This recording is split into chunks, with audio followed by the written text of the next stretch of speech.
What's up, guys? Sub-Zeric here, back for another VOD review. Today, we are doing a Kiyoon VOD review, 100% for the reason that he played this secret dark tech this set. This is probably, I would say, the darkest tech of set 15 so far that people have discovered. Power-ups just create so many weird little edge cases with interactions with other things like, artifacts. We've seen, Silver Mirror Dawn be completely busted. The Flicker Blade also be super busted. Sorry, I just ate a Belvita breakfast. Today's video is sponsored by No, I wish. I love him. I love him too much. But yeah, we're gonna watch some Kiyoon. I was also in this lobby. You can see on the right there, and I got kind of wrecked by it. So we start off here with this Rel plus Swain opener. This would be really great if we had a Syndra, but we do not. So it's actually kind of awkward for us right now. We're kind of sitting around waiting to get direction on our backline because we just don't have much backline direction right now. We do have Gnar pair now that pairs up nicely with a Juggernaut, so we can look at something like that. Don't love any of these augments, and from an itemization standpoint, if we did want to play into Ash Jugs or just Ash from Gnar, doesn't really work, right? We don't have the items for it. You can make something like a redemption and play into it, but it's quite awkward. So this is actually an opener that I feel like doesn't have that much direction. I would feel most comfortable with like Sunfire, hold tier and play AP, but we will see here. He's doing a full scale lobby. I don't even remember what I played this game, so I guess it'll be a surprise to me. But yeah, I don't like any of these options that much, but we get Portable Forge here and we rip it, and we get four options that, I don't think, unless you know about the specific tech that we're going to talk about today, I don't think any of these options really jump out at you. Light Shield is probably the best, just to give you just solid extra frontline. But the option that we are going to go for this game is Suspicious Trenchcoat. Now, why Suspicious Trenchcoat? Well, one, Suspicious Trenchcoat is a, and we actually look at this from Kiyoon. He is digging here to try to find one specific power-up, and the specific power-up we're looking for is Shadow Clone. So, Suspicious Trenchcoat, when a unit dies, they split into multiple copies. Shadow Clone gives you 2 copies of those units. And when those copies die, they split into the multiple copies. And then the crazy thing about it is when the Shadow Clone copies split, they convert, and he's looking on every single unit trying to find somebody to Shadow Clone. And if he can't find it, then he'll loss streak from this spot here. And the other crazy thing about this combination is that the Shadow Clone copies turn into real copies. So the normal, the Shadow Clone copies are, much weaker than a normal unit. They have damage I guess like damage, not really reduction, but like negative damage amp is what they have. And you can see there actually Kiyoon planning out what he wants to go for here, showing off the Caitlyn with double Vow in Planner, which is really the dream for this setup. Is you play for Caitlyn, you play for Protector's Vow on her to get her to insta cast, and then that's what we're gonna slam right here. We're gonna make this Protector's Vow. So yeah, you just want her to be insta casting with the Protector's Vow after she pops out of the Shadow Clone. You have a ton of Caitlyn's that just destroy everybody. So Kiyoon here, taking a bit of a loss streak here, but totally fine in this spot. He'd love to pick up like a random Caitlyn here. Either that or he can just go for another tier here to go for that Protector's Vow component here. What else would there be? You could even take Syndra. He opts to take the GP here to look to itemize another unit here. I was thinking perhaps Syndra just to guarantee yourself the Crystal Gambit. We're going to be playing this until we find somebody to Shadow Clone. He does finally find it in the Lucian here, so now we can kind of see this. Oh, he's going to go for the Sterak's actually, because the idea is, we can slam Sterak's now. It's actually like okay with the Shadow Clone, and then eventually we are going to oh my god, wow, look at the APM from Kiyoon.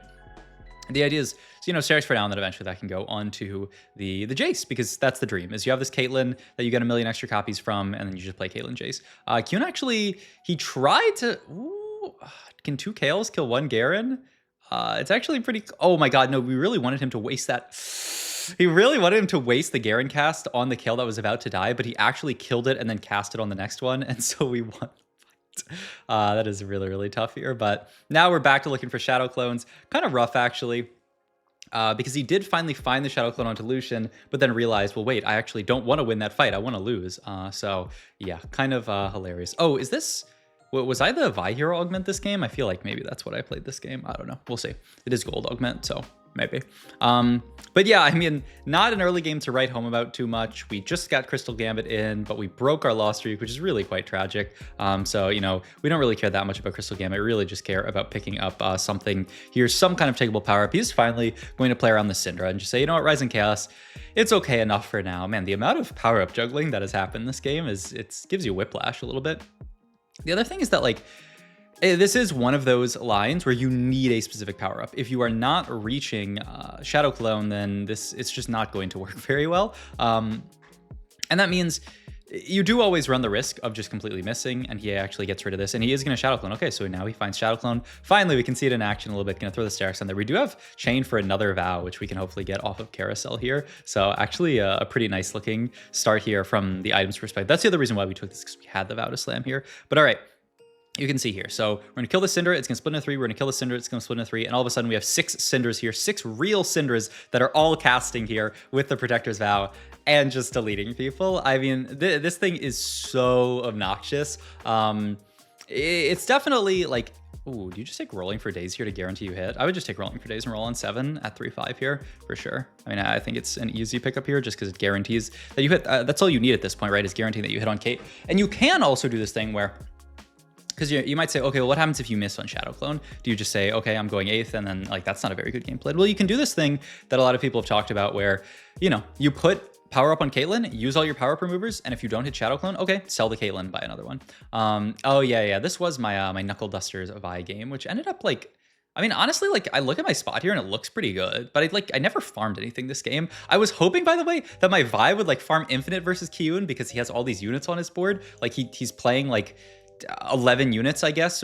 Actually, more like 13 units because actually the first death probably doesn't count for Vi. But I farmed 0 after killing all of his units. Like, I think I got scammed, but that's okay. Sometimes you get scammed in TFT, and that's life. But yeah, gonna continue to sack here. One more round. I mean, we're not even really sacking at this point. Our board's pretty decent. We can beat a lot of regular strength boards. But yeah, going to continue to chill. Imagine that we are just going to 3-5 it after Carousel here to dig for the Caitlyn's. This fight actually pretty easy. Yeah, I mean, the Syndras are just destroying people, and it is important to solo frontline them so that you get that Trenchcoat proc. Because if they're the last few units alive, it's just not going to work out very well. They're gonna, you know, retake aggro. The nice thing here is they take aggro. Oh, we lose this here, so we'd have to look for like Jace item here. I mean, yeah, sword's never bad. Could be like a GS if it has to be. But you know, hopefully it's like BT or something like that. Even another Sterax is not the worst in the stats. But all right, level up here, and now we're gonna dig for hopefully at least one Caitlyn. There is the Caitlyn, so let's check. Oh, he's actually gonna continue to. What the fuck is the Braum pair? Okay, I mean, maybe we'll hit Braum 2 out of nowhere. I mean, yeah, he has not looked for Shadow Clone yet, interestingly enough. Oh, this is kind of a cool idea. And then throws this onto Kate, and he actually misses on Shadow Clone here. So he opts to put this onto Braum. I mean, Braum is a fantastic holder of Trenchcoat, of Vow. So, oh, this is a cool idea. Is we can actually play Braum for a few rounds.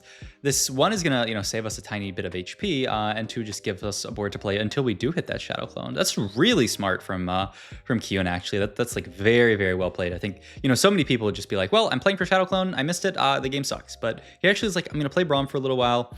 At the end of this stage, we're gonna get another power up remover, which is more options. We are gonna power up Jace, and we're gonna opt to, oh, this is so woke. Fusion Dance? Oh no, it doesn't work. It doesn't work at all. Oh my God. Yeah, I guess that makes sense, actually. It completely eats the unit. Oh, I thought that was actually genius, but the line between genius and madness is pretty close. Okay, that's rough here. Power up the Kate. We hit Efficient here. The Fusion Dance, I think, is pretty bad here, but we'll see if we can maybe find something else here. He's going to throw all this onto Kate. I'm honestly surprised he does this, because now if we do miss on Shadow Clone, life's going to be pretty rough. But he does still have the extra Kate to go for it, and we have still 2 power removers at this point, right? We haven't picked up the next one yet, right? There's one more. Okay, so let's roll here. I'd be really surprised if he actually made Kate 2 here, because I think because we don't have Shadow Clone yet. I mean, maybe he thinks it's okay enough with Efficient for now. Okay, we do hit 7 Battle Academia. And yeah, we are gonna go for it. We hit it. Oh my God, but he's too slow. He's too slow. He doesn't do it fast enough, so he doesn't actually get it down. This game is hilarious, but I think it's gonna be fine. We're fighting Kurt Angle here, but our board's strong enough that we are still gonna beat him. I mean, these Kates are still relatively tanky, and they're still casting. Like, even just, you know, 3 Kates after it splits is not bad here. All right, let's take a gander at what our spot is. Now we have our Caitlyn set up. Our last few components are like a little bit meh. I mean, I think you would actually not really mind like some kind of econ augment here just to get you there. I'm looking at Pandora's items potentially, just to kind of guarantee that we get real Jace items and some like heal cut or something. I don't love a 4-2 Pandora's that much. Ooh, Climb the Ladder. I mean, Climb the Ladder is so good in this comp because I mean, any vertical comp, Climb the Ladder is always gonna be good in. All right. He's still rolling a bit here, actually, and does end up picking up a Leona here, who's the big one that you want to go for. And we do get Star Student for Jace here. Star Student, one of Jace's best power-ups. And yeah, I don't actually really like Fusion Dance very much in this comp because you don't have something big fusion-y to eat. Oh, that's what happened this game. I missed on Vi. There were like 50 Vis at the pool. So I hit Jin 3, Mundo 3, and had to just drop my Vi hero augment. And I'm already low rolling. I fight Kiyoon here. I'm fighting this trash and I lose to him. And I'm like, what is this trash, man? What is this guy doing? Stop it. Stop doing this. I mean, this is kind of predicated on a bug, right? I don't think, and we end up making TG here, actually. I mean, good enough, right? Good enough item for the Leona here. But like theoretically, when the Shadow Clone copy splits, it should not split into 3 real ones. But you know, it's not, you know, in terms of like exploit, like I don't think you can actually, yeah, I think by Mort Dog's definition, this is not an exploit because, you know, you could theoretically put these things onto Caitlyn under, you know, normal gameplay. Oh, the other crazy thing is that when she splits, if they're all getting casts off, they can all farm gold. So you can have like 4 or 5 Caitlyn ults flying around the board, just absolutely clearing people. We're going to pick up the Braum here for, I guess, the Titans Resolve onto Jace. Good enough, I guess. Or it could be Edge of Night, but probably Titans, right? And we're going for Titans BT. But I mean, at this point, the board is up and running. Usually, when you are playing Academia Reroll, you're a little bit afraid of losing a few fights. Like at this point in the game, you're like, I might just like die, just because, you know, this board, the entire board 2-star is not that strong, unless you have like really, really good Caitlyn items. But when you got 6 Caitlyns to play around, I think it's fine. So both Caitlyns die here. And yeah, this is why this solo frontline positioning matters so much, because they split and then everybody re-aggroes. Oh my God, whoa, actually really close fight against Thetonic here. But we end up winning still. They kill both Caitlyns because they all take full aggro. And then the second that both Caitlyns die, they re-aggro just onto like your Leona, onto your Jace. And that's enough time to buy for the Caitlyns to actually, you know, like survive. So yeah, this is exactly how you should position it. Make sure both are, you know, getting as much aggro as possible because you want them to proc, but then you want them to still be kind of alive, you know. And then the 3 copies kind of like jumping back here means that it's nice. Like, look, our Leona's taking aggro now. All the Caitlyns are able to get ults off here. This is still a pretty strong board with the Atomic here onto the Malphite. Kiyoon's actually to take a loss here, but still not too bad here. He, you know, can't feel very bad about it because we are so close to Jace 3 already. Boom, there is Jace 3 just teleported straight to it without even using the dupe, and now we are just a few Caitlyns off of hitting Caitlyn 3 as well. 5 off, 4 off with the dupe. I imagine we are just going to sit here on level 7 and roll for it. We don't have to like roll it to 0 or anything like that. You'd probably like an LW here. You don't really have anyone to hold it though. There's 1 Kate. Okay, you could probably roll like, okay, I mean, now that we're, yeah, you just roll at this point, right? Probably stop at 10 if you don't see another Caitlyn at this point. Oh, he's even going to stop at 20. Okay, I like it. JG Yuumi, he's gonna reforge actually, hoping to find something, and I guess he finds Void Staff for Yuumi. Yeah, decent enough, I guess. Rotates into me here, and like my Mundo plus Jin board is actually like not even that bad, but I mean, like how am I ever supposed to beat this board? I'm still salty about this game, honestly. All right, roll to 10 every round to try to find 1 Kate. If you find a Kate, roll to 0, and we find Caitlyn 3. And the board is disgusting. Yeah. We look for better power. Wow, interesting. Oh, does that actually work? It does, right? Final boss here. It's gonna work with all the damage amp. Like those both procced it, and then as the extra copies die, he's gonna get more damage amp. I wonder if that is actually. I mean, it's probably better than the other option, which, you know, was just getting extra potential for the Jace here. But yeah, I mean, do I go? I'm looking at my spot this game, watching it back. Like, look how the fact that I missed on Vi 3 with Vi 3 Hero Augment after hitting Jin 3 and the Mundo 3, it was just one of those. This Vi Hero Augment is kind of scary to play just because so many people are playing Juggernauts these days. And then people were just like griefing me holding like Vi 2. Like there was like 9 Vi's at the pool stage 3. So I was like, oh, maybe I'm not hitting. But I think maybe, if I go 6 this game, I'm happy. 7th, I'd be unhappy with. But He has this huge chase here who's doing a lot of work. We actually lose to Detonic here, which is crazy, actually, with the Yuumi just doing so well. The lobby actually ends up getting really close here. Like, look at the HPs. I was waiting. It's 5-4, man. I was really hoping that somebody would just die off in this lobby. We need Heal Cut and we need Armor Shred. We have neither at this point. And so we're looking for the Sunfire Cape. The only problem is we don't really have anyone to hold it because our Leona's holding TG, our Jace is holding all of these items. So do you just throw this onto Rakan? I guess you could item remover stuff off of Jace. Pick up a sniper here who's really important. Yeah, I think this makes sense. Item remover off the Leona and then just throw this onto Rakan. Yeah, I like this. Just, you know, guarantee there's Sunfires on a relatively tanky unit. But okay, we get Sniper in, which is obviously... It's kind of funny. It's not as much damage amp as it would, you know, normally be because of the fact that, you know, these are very much frontline Caitlyn's, but they still get the base amount of damage amp and they still, you know, this late into the fight, they are actually casting on far targets. Frodan takes a loss here. Do I die? Yeah, this is where I die. I go 7th. Isn't this game so illegal, man? There were 2 other people who were 1 life, but then I just, and then like Kiyoon could kill anybody, but he rotates into Frodan here and gets Frodan low. Oh, I mean... Not my best showing. I guess speaking about my games as well, just because we're watching this comp do absolute work now and there's not too much else to comment on. Sorry for, you know, the lack of streams recently. I've been grinding super hard off stream just to try to make Paris, you know, make it to Challenger so that I can get a competitor pass for Paris. The deadline is like 1 week from today, or 1 week really from like midnight tonight. And so I've done pretty well. I'm sitting like 350 LP right now. It was like 450 last night and I was like 1 game off of it, and then I actually had a really good spot and then threw it and went 8th, and so I dropped down to 400. So I'm bouncing around 400 LP right now and hoping that I can, you know, we have another whole week to climb, so that's good. Though I have to go probably, I didn't go into work last week. I just called in sick. I mean, I was actually sick, so like it's not like I was lying, but like it was nice to be able to, you know, play some TFTs. Just Nashers? Yeah, I guess so. But I'm probably gonna have to go in next week. So I'm really hoping maybe that I can just get a climb tomorrow. I mean, I have like 150 LP left to go. Like, it's so easy. It's like actually so easy. Just like it's so easy to watch Kiyoon just like destroy the entire lobby with this board. Well, why can't I get this spot? That's all I'm saying. But yeah, all right. We are just a few rounds left here. Detonic was the person that we lost to last time. Someone with all this kind of consistent damage is actually quite scary because the Yuumi can just kind of like overflow and kill some of these Caitlyn's. So I guess this is the fight to watch, but we didn't have sniper before, and yeah, that Yuumi gets sniped so quickly there. So that's gonna be another dub there. Kahnid, actually, I should ask Raptor how to pronounce his name because he knows. Kahnid ends up taking a loss there.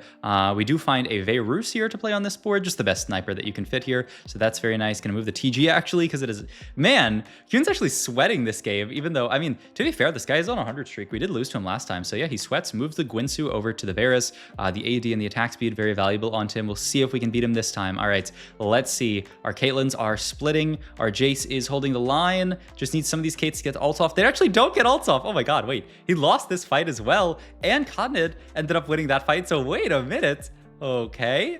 This could actually be not a first from Kiyoon, just because that the Yuumi board is actually just so strong. Gunblade here, the take. I mean, we need those extra Cates to get casts off. The problem is so many just the Yuumi casts, and it must be some other damage. I mean, I guess there's Seraphine as well. Yeah, he's actually trying to potentially like, yeah, he was thinking maybe I can like put them on the edge so that they don't get potentially like Seraphine ulted. Kahnid's board's actually really good as well, playing this this Rammus version of Kai'Sa reroll, which is like the highest cap version. It's just hard to get to here, so we'll see. Can the Caitlyn's cast enough? They do blow up the Kai'Sa immediately here, so yeah, we are going to take this win here. Detonic here wins. All right, so we are going into a final showdown here. This will be the last fight unless Kiyoon takes like a very good loss here. We get a Sunfire from our TG, so we move this over to Leona here, and this is our setup here. So yeah, he is thinking about spreading out just to try to make sure that Seraphine ult can't like AoE kill a bunch of Caitlyn's, which is, it might be smart. It's actually hard. He's gonna go for it. Okay.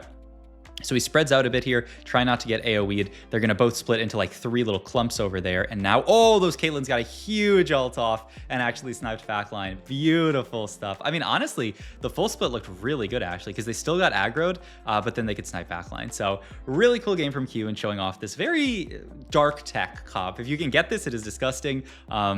but it is, you know, it's one of those like crazy interactions. So I hope you guys enjoyed this video. As always, if you did, please like, comment, subscribe, check out my Twitch and Metafy, all my links down below, and I'll see you guys in the next video. Thanks for watching.